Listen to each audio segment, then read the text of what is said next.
बाल टूट रहे हैं, वीक हो रहे हैं। अब टाइम है एक नेचुरल सोल्यूशन ट्राई करने का। 7 Days natural ultra protein hair fall shampoo. Hair fall का दी एंड।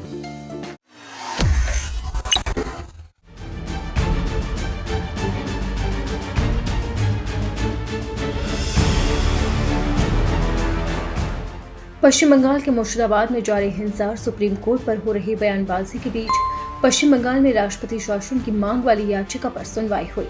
एससी के वकील विष्णु शंकर जैन ने वक्फ संशोधन विधेयक 2025 के अधिनियम के बाद हाल ही में हुई हिंसा के मद्देनजर पश्चिम बंगाल में राष्ट्रपति शासन लागू करने की मांग करने वाली एक रिट याचिका से संबंधित मामले का उल्लेख किया। विष्णु शंकर जैन ने न्यायमूर्ति BR गवई और ऑगस्टीन जॉर्ज मसीह की पीठ के समक्ष पेश होकर मामले का उल्लेख किया। इस मामले की सुनवाई अब कल होगी। विष्णु जैन शंकर की याचिका पर जस्टिस BR गवई की अध्यक्षता वाली बेंच ने कहा कि आप चाहते हैं कि हम केंद्र सरकार को राष्ट्रपति शासन लागू करने का निर्देश दें। इस पर विष्णु शंकर जैन ने कहा कि पैरामिलिट्री फोर्स की तत्काल तैनाती की आवश्यकता है। इस मामले पर पहले से बंगाल में पोस्ट पोल हिंसा की मेरी याचिका लंबित है, जिस पर कोर्ट 2022 में नोटिस जारी कर चुका है। ये मामला कल सुनवाई के लिए लेटेस्ट है। इस पर फिर जस्टिस BR गवई ने कहा कि आप चाहते हैं कि हम इसे लागू करने के लिए राष्ट्रपति को आदेश जारी करें। वैसे भी हम पर कार्यपालिका में अतिक्रमण करने के आरोप लग रहे हैं। आपको बता दें कि पश्चिम बंगाल में वक्फ कानून को लेकर जोरदार बवाल कटा था और ये धीरे धीरे हिंसा में इस कदर तब्दील हो गया कि मुर्शिदाबाद जल उठा। हिंसा की लपटों के अंदर मुर्शिदाबाद, मालदा और इसी के साथ ही कई क्षेत्र जल गए थे।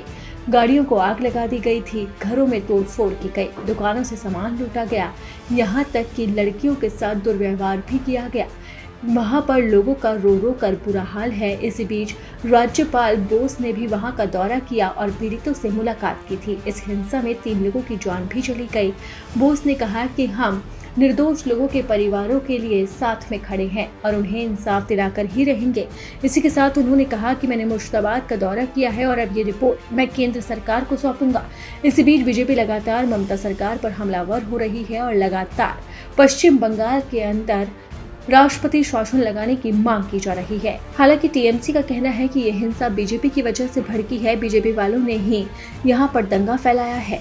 ममता सरकार ने लोगों से शांति बनाए रखने की अपील की है, लेकिन इस मामले में सियासत जोरों पर है और विरोधी दल लगातार ममता बनर्जी को घेर रहे हैं और उनके इस्तीफे की मांग की जा रही है।